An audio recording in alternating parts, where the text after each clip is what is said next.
안녕하세요. 지금부터 2021년 보령시 지속가능발전대 강의를 시작하도록 하겠습니다. 해양 쓰레기와 해양 환경, 오늘의 강의 주제입니다. 부제로는 해양 쓰레기는 재활용이 가능한가입니다. 저는 2017년부터 충청남도 지역 해양환경교육센터를 맡아서 운영을 하고 있고요.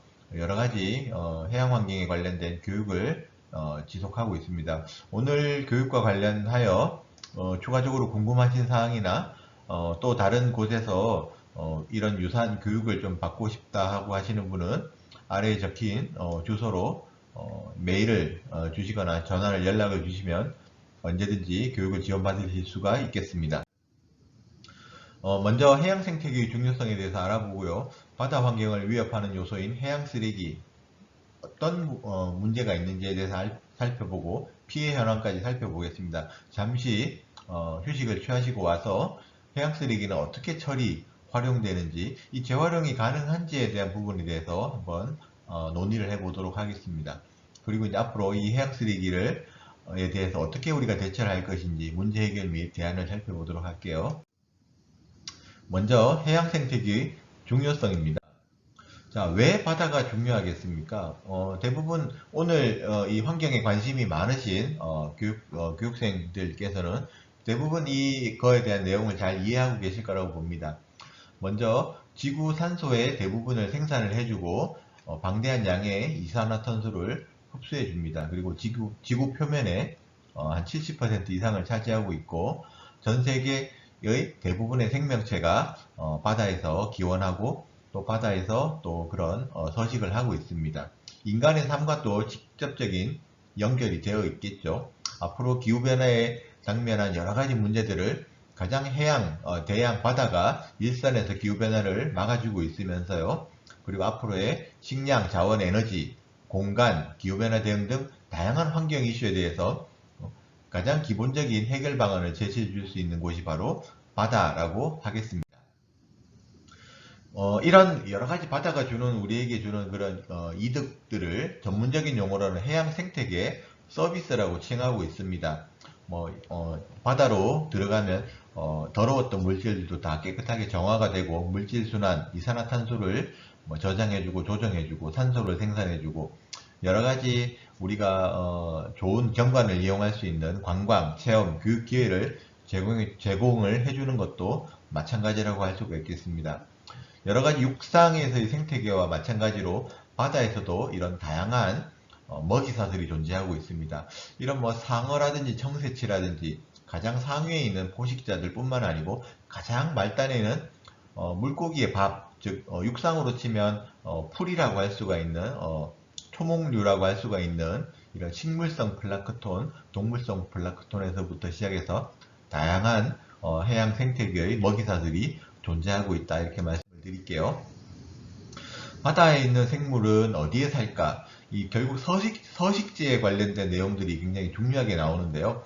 이 생물들이 살고 있는 서식지를 오염시키지 않는 수준에서 인간이 이용과 보전에 이런 적당한 이런 중간 지점에서 우리가 바다를 잘 이용해야겠다 하는 측면에서 말씀을 드립니다.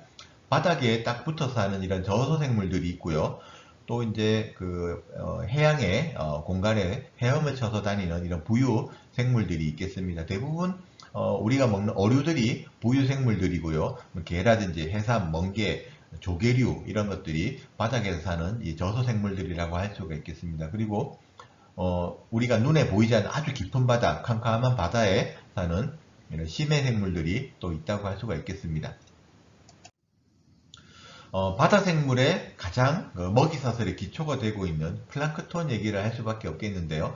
우리 눈에 거의 보이지 않거나 아주 좁쌀만하게 보이는 이런 식물성 플랑크톤, 동물성 플랑크톤이 바다에서는 가장 중요한 자원이라고 할 수가 있겠습니다. 바로 먹이사슬의 가장 기초이자 바다의 풀, 바다의 나무, 물고기의 밥이 될 수 있는 그런 아주 기본적인 생물이기 때문에 그런데요. 이런 생물들이 많아질수록 수산자원이 많아지게 되고 풍요로운 바다가 되게 됩니다.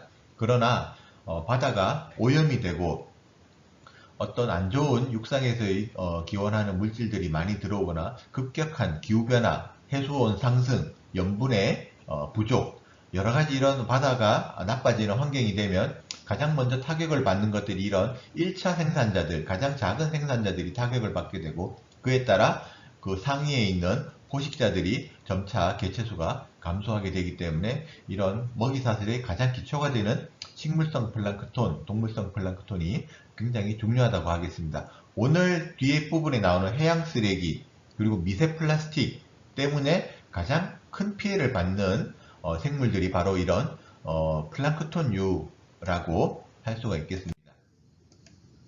자, 이 사진을 한번 보시면요, 여러 가지 인간의 그런 잘못된 행위에 따라서 고통받는 바다 생물이 나오고 있습니다. 대부분 유류, 기름이 범벅으로 된 이런 바다에서 고통을 받는 생물들도 나오고요.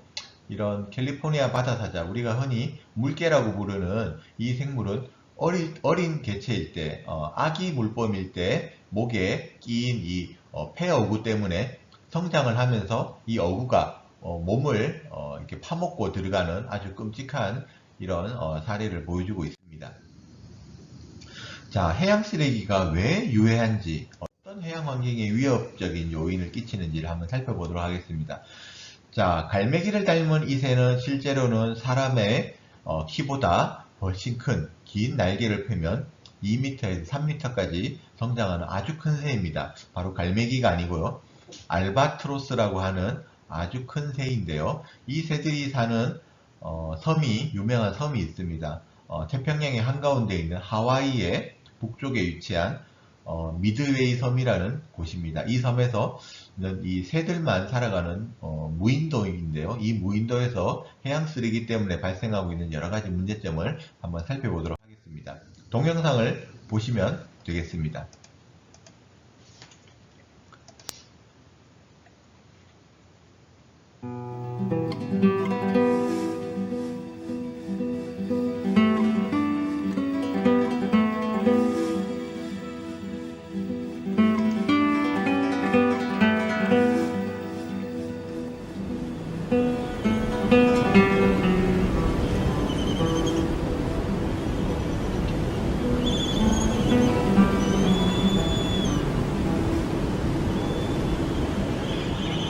자, 모두에 말씀드린 바와 같이 이 섬에는 사람이 살지 않고요, 이런 알바트로스 새가 주로 번식을 하고 있는 중요한 섬입니다.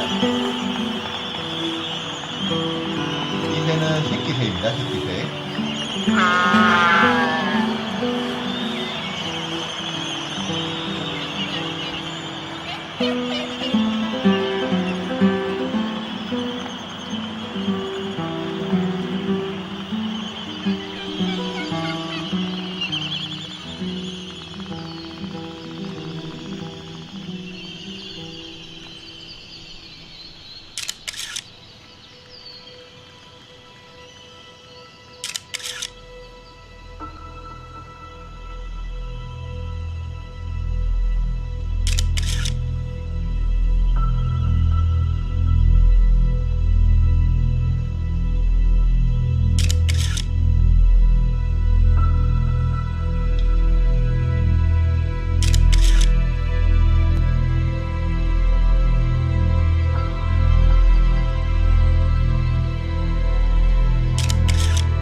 Do we have the courage to face the realities of our time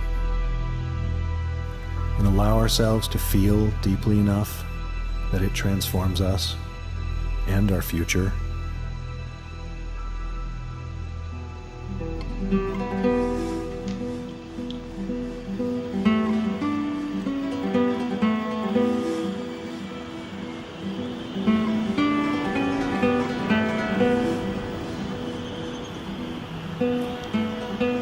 Come with me on a journey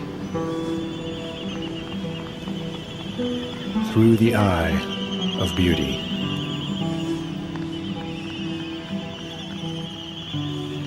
Across an ocean of grief.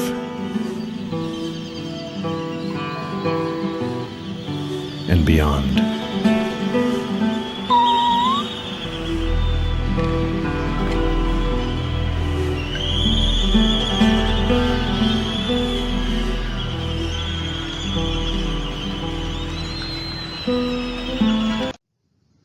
자, 방금 동영상을 잘 보셨나요? 네, 다소 좀 충격적인 그런 영상들도 담겨 있는데, 결국 인간들이 버린 그 쓰레기 때문에 자연이 훼손되고 있다고 하는 것이죠. 저기 아까 본 섬에서 발견되는 많은 쓰레기들 중에 한국에서 떠내려간 쓰레기들도 상당수 많이 발견이 되고 있다는 보고가 있습니다. 자, 다음 슬라이드에서 한번 보실까요? 자, 내셔널 지오그래픽이라고 하는 유명한 환경 잡지가 있죠. 이 잡지에서 2017년도에 표지를 장식한 이 사진인데요. 자, 어떤 사진으로 보이시나요? 많은 분들께서 녹고 있는 빙하의, 북극 빙하의 사진을 이라고 생각하시면서 기후변화에 따라서 지구 온난화가 진행되면서 빙하가 점점 없어지고 있다라고 많은 이야기를 해주십니다. 그러나 사실은 이것은 녹고 있는 빙하의 사진이라고 볼 수도 있겠지만 바다에 무심코 버려져서 떠다니고 있는 비닐봉지를 잘 찍은 사진입니다. 비닐봉지가 영어로는 플라스틱 백입니다. 플라스틱 백, 즉 플라스틱으로 만든 가방이라는 뜻이죠.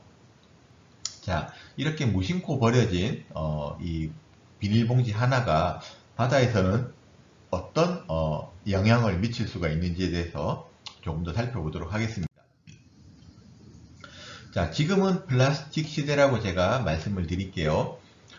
대부분 지금 이제 철이나 굴이나 이런 것들보다 쇠붙이보다 오히려 더 많은 양이 쓰이고 있고 가볍고 강하고 오래 쓰고 이런 장점 때문에 굉장히 플라스틱은 전 세계적으로 많이 쓰여지고 있음에도 불구하고 플라스틱이라는 것이 개발된 지는 한 100년 남짓밖에 되지 않습니다.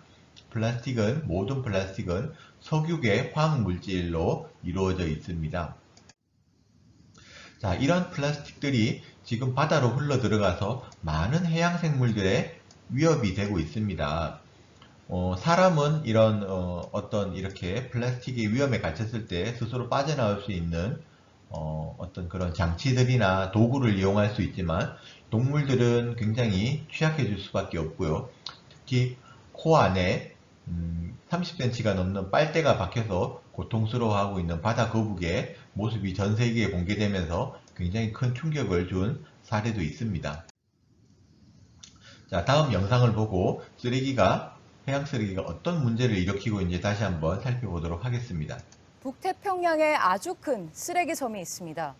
미국 하와이에서 캘리포니아까지 퍼져 있는데 그 면적이 한반도의 7배라고 합니다.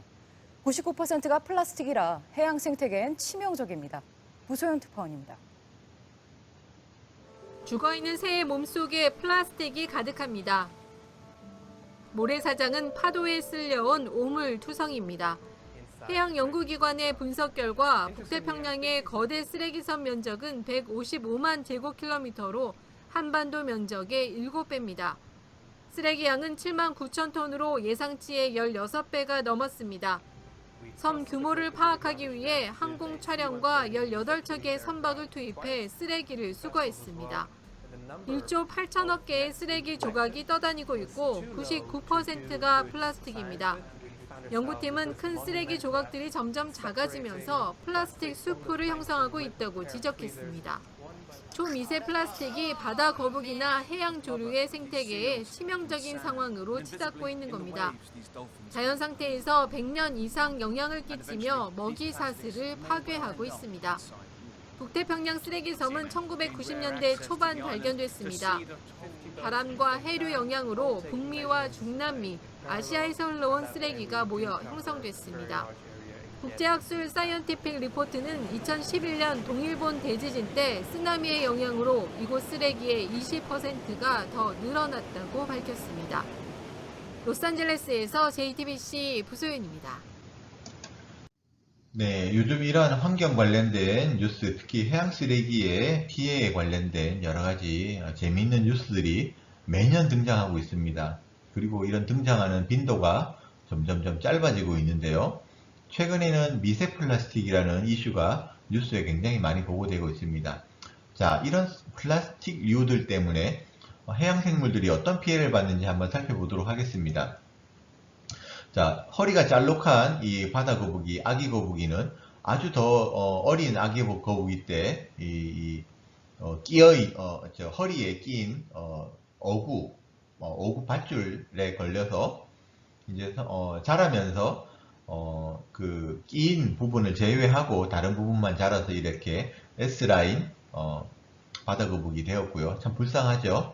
그리고 이제 낚싯줄에 걸려서 죽은 바다 거북 사진도 있습니다. 이 갈매기는 알을 부화시키려고 굉장히 노력을 하고 있는데요. 실제로 노력하고 있는 이 알은 색깔이 흰색이 아니고 파란색입니다. 즉, 이 파란색은 알이 아니고 알처럼 생긴 파란색 플라스틱 부표인데요. 이 생물은 이 플라스틱 부표를 알이라고 생각하고 지속적으로 부화를 시도하고 있는 안타까운 모습입니다.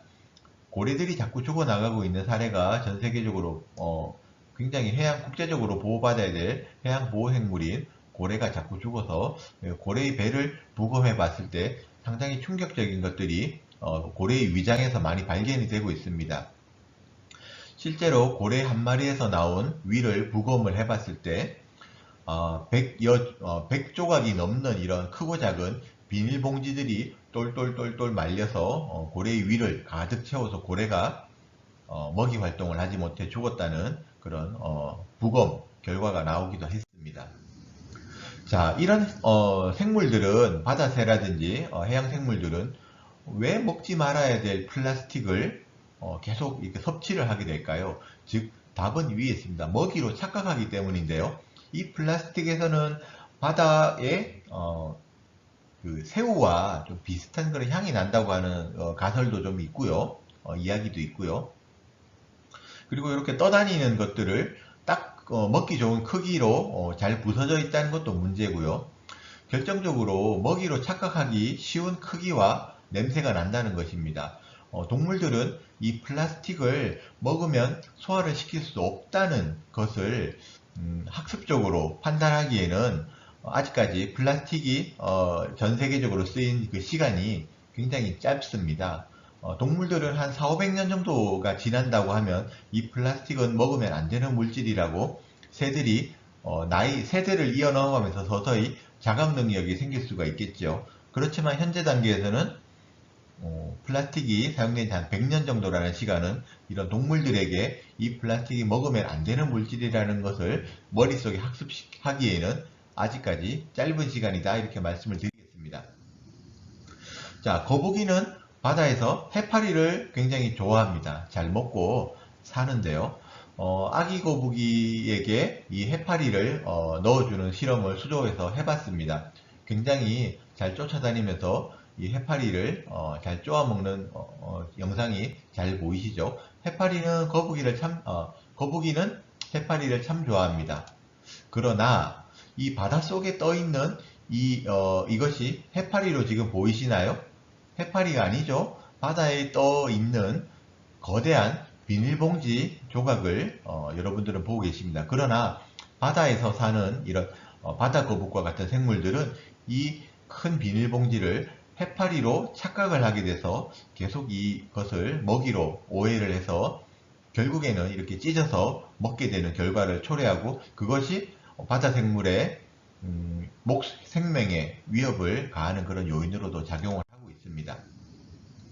자, 이때까지 해양 쓰레기를 알아봤는데요. 도대체 해양 쓰레기가 무엇이기 때문에 이런 문제를 일으키고 있나? 자, 해양 쓰레기의 정의는 크게 해양에 유입되거나 해양에서 발생하는 물질 중에 해양 환경에 해로운 영향을 미치거나 미칠 우려가 있는 그런 모든 물질들을 다 해양 오염물질, 해양 폐기물이라고 정의를 하고 있습니다. 공기 중에 자동차나 굴뚝의 매연을 통해서 바다로 들어가는 나폴라폴 날려서 들어가는 아주 눈에 보이지 않는 작은 그런 물질로부터 육상에서 들어오는 하천을 통해서 들어오는 그런 생활하천이나 폐수, 거기에 떠오는 부유성 쓰레기들까지 다 해양 폐기물이라고 부를 수가 있고요. 또 바다에서 발생하는 여러 가지 해양 수산업, 양식업이라든지 어선업 등 이런 데서 발생하는 여러 가지 폐어구라든지 양식업 부자재라든지 이런 것들에서 해상활동에서 발생하는 그런 해상진 쓰레기들, 이렇게 크게 세 가지로 나눌 수가 있겠습니다. 공간적으로 다시 한번 살펴보면 대부분의 전체 발생량의 한 60% 이상을 차지한다고 보고되고 있는 육상에서 발생한 쓰레기가 하천하구를 둥둥둥 떠내려 내려와서 바다로 유입되는 이 육상진 쓰레기가 전체의 한 60% 정도를 차지한다, 이렇게 보고가 되고 있고요. 그 외에 해양에서의 활동, 조업활동이라든지 양식장, 그리고 우리가 해변에서 레크레이션 활동을 하면서 유실하는 그런 쓰레기들이 한 30에서 35% 정도 차지한다고 보고 있고요. 기타 외국에서 들어오는 일부 쓰레기들이 한 2에서 3% 정도로 발생을 하고 있다, 이렇게 말씀을 드리겠습니다. 이런 해양 쓰레기 때문에 어떤 피해가 발생을 하고 있냐, 결국에는 바다에 가서 힐링을 하고 깨끗한 환경을 즐겨야 될 우리가 미관 훼손 때문에 여러 가지 1차적인 피해를 받고 있고요. 생물이나 생태계가 직접적인 피해를 보고 있는 것을 계속 확인을 해왔습니다. 그리고 이제 수산업에 대한 직접적인 손실 원인으로 작용을 하고 있고요. 선박을 타는 배의 안전에도 굉장히 항행 활동에도 여러 가지 장애 요인이 작용합니다. 배가 추진을 하기 위해서는 스크류가 물속에서 잘 돌아가야 되는데 이런 낚시줄이라든지 어구 등이 스크류에 감기면은 배가 바로 고장이 나버리게 되고 어떨 때는 굉장히 큰 해상에서의 선박 사고로 이어지는 원인이 되기도 합니다. 자, 충남에는 아름다운 바닷가, 해안가가 굉장히 큰 자원이라고 할 수가 있겠습니다. 그러나 이런 방치된 쓰레기 더미가 너무 바다에 많아서 이런 관광객들이 찾아오지 않고 또 수산자원이 고갈되는 이런 악순환이 되풀이되지 않도록 조심을 해야겠다, 이렇게 말씀을 드리겠습니다. 외국에서 들어오는 쓰레기도 상당 부분 많은데요. 우리나라는 서해를 건너서 중국과 마주보고 있습니다. 우리나라는 지금 편서풍 지역에 위치하고 있어서 모든 바람이나 해류라든지 이런 것들이 중국에서 우리나라 쪽으로 넘어오는 경향이 있습니다. 그래서 중국 쓰레기가 굉장히 우리나라로 많이 들어오고 있고, 최근에는 북한에서 발생한 쓰레기도 상당 부분 많이 충남 지역으로 들어오고 있습니다. 국내에서도 전라북도나 전라남도에서 발생한 쓰레기가 조류를 타고 충남 해역에 많이 도달하고, 또 충남 해역에서 발생한 쓰레기도 마찬가지로 경기도 해역이나 전라남북도 해역으로 서로 왔다 갔다 이동하고 있습니다. 그 외에도 버려진 굴 폐각이라든지 통발 같은 어구 쓰레기들이 상당 부분 많이 발생하고 있다, 이렇게 말씀을 드리겠습니다. 자, 수산업에도 상당한 영향을 미치고 있는데요. 멸치를 잡는 어부가 한쪽 망에는 쓰레기를 별도로 분리해서 담는 이런 모습들도 보이고 있고요. 어구가 바닷속 지면을 덮어버리면 어구가 침적한 이곳은 죽어버린 바다가 되고 있습니다. 그래서 한번 어구에 대한 침적된 이런 폐어구에 의해서 훼손된 해양 생태계는 다시 복원하는데 상당한 오랜 기간이 걸린다, 이렇게 말씀을 드리겠습니다. 자, 서천에 가면 유부도라고 하는 아주 아름다운 섬이 있습니다. 이곳은 올해 한국의 갯벌이라는 타이틀로 세계 유네스코 자연유산에 지정된 아주 아름다운 갯벌과 철새 자원을 보유하고 있는 유부도라는 섬인데요. 아쉽게도 상당히 많은 양의 쓰레기가 이쪽으로 이런 섬에 많이 밀려들고 있습니다. 아무래도 섬에 위치하고 있다 보니까 다양한 육지와 외국에서 발생한 여러 가지 복합적인 원인의 쓰레기가 총망라돼서 이렇게 들어오고 있는데요. 여기서 좀 어구도 있고요. 여러 가지 이런 화학약품 통들도 보이고, 이 파란색들이 화학약품 통들입니다. 주로 이제 양식장에서 이렇게 붙는 따개비라든지 이런 해양 부착 생물들을 청소하기 위해서 이런 화학약품들을 많이 쓰고 있는데요. 뭐 배에서 쓰는 엔진오일 이런 통이라든지, 또 근데 여기서 좀 주의 깊게 보셔야 될 그런 부분이 바로 이 플라스틱 큰 형태의 플라스틱 부표입니다. 원래 플라스틱 부표는 이렇게 각이 좀 진 이렇게 반듯하게 생긴 이런 플라스틱 부표인데, 지금 보시는 앞에 있는 뭉툭한 형태 같은 경우는 많이 삭아서 바스라진 형태를 보여주고 있습니다. 표면이 굉장히 거칠죠.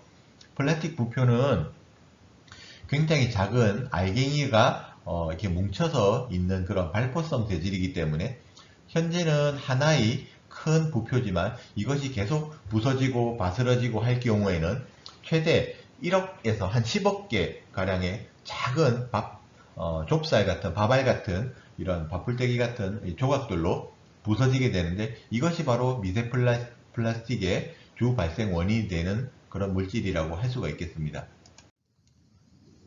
자, 또 이런 해양 플라스틱 때문에 이런 해양 쓰레기 때문에 여러 선박들이 항행하는데 고장을 일으키게 되고, 이런 원인으로 1993년도에 서해 페리오 침몰 사고가 발생하기도 했습니다. 이때도 페로프가 프로펠러에 감겨서 배가 이동을 하지 못하고 서버렸고, 우왕좌왕하는 사이에 이 배가 한쪽으로 균형이 몰리면서 침몰하게 된 그런 사고가 있었습니다. 이때만 해도 300명 이상의 사망자가 나온 세월호 사고 이전에 굉장히 큰 사고였습니다. 자, 중국에서 발생한 쓰레기 굉장히 많이 제가 이야기를 언급을 드렸는데, 우리나라에서 발생하는 대부분의 외국인 쓰레기 중에서 대부분이 중국에서 들어온 쓰레기다, 이렇게 말씀드릴 수가 있겠습니다. 대부분 중국 말이 이제 그 포장지에 적혀 있고요. 한자들이 많이 적혀 있는 걸로 봐서는 중국에서 들어온 쓰레기가 확실하다, 이렇게 말씀을 드리겠습니다. 다만 우리나라가 버리는 쓰레기도 중국으로 외국으로 많이 넘어가게 되고요. 특히 우리나라에서 버린 쓰레기는 일본으로 많이 건너가고요. 일본에서 버린 쓰레기는 또 저 태평양을 넘어 남미, 그리고 저 미국 연안까지, 미국과 캐나다 연안까지 다양하게 확산이 되고 있습니다. 자, 쓰레기가 분해되는데 걸리는 시간을 한번 살펴보도록 하겠습니다. 자, 나무젓가락, 유리병, 플라스틱병, 스티로폼, 알루미늄 캔, 비닐봉지 여러 가지가 나눴는데요. 가장 간단한 것부터 한번 살펴볼까요? 나무젓가락 같은 경우는 한 20년 정도 분해되는데 시간이 걸립니다. 생각보다 나무라고 해서 빨리 녹을 것 같지만 상당한 시간이 걸리죠. 다음은 유리병은 알 수 없습니다. 자, 1000년 전에 제작된 고려청자 같은 것들이 바닷속에서 원 상태를 유지하고 발견되는 사례가 굉장히 많습니다. 하물며 요즘 시대에 만든 유리병은 더 잘 만들었겠죠. 저는 유리병은 깨지지만 않는다면 그대로 영원히 보존될 수도 있는 그 정도의 내구성을 지니고 있습니다. 그 다음에 우리가 흔히 쓰는 PT병, 플라스틱 병 같은 경우는 최대 500년 정도까지 자연분해되는 데 시간이 걸리고요. 스티로폼, 이런 발포형 스티로폼 부표 같은 경우는 한 80년 정도 걸린다고 말씀드리겠습니다. 알루미늄 캔 같은 경우는 한 200년 정도 걸린다고 보고가 되고 있어요. 비닐봉지가 가장 짧은 한 10년 정도의 분해 시간을 가진다고 할 수 있는데, 특히 이제 이 스티로폼과 이 비닐봉지 같은 경우는 해양에서 가장 큰 문제가 되고 있는 그런 물질이라고 볼 수가 있겠습니다. 스티로폼 같은 경우는 이렇게 파쇄가 되면서 부스러지면서 이것들이 물고기가 먹을 수 있는 작은 알갱이들로 바뀌면서 해양 생태계에 큰 영향을 끼치게 되고요. 이 비닐봉지 같은 경우는 아까 서두에 말씀드렸다시피 바다 거북이라든지 바다 생물들이 바다에 들어온 이 비닐봉지를 그냥 두지 않습니다. 결국에는 다 찢어서 이것들을 먹어버리기 때문에 이것 또한 바다 생물의 섭식에 굉장히 큰 장애를 일으키는 그런 요인이 되고 있다, 이렇게 말씀을 드릴게요.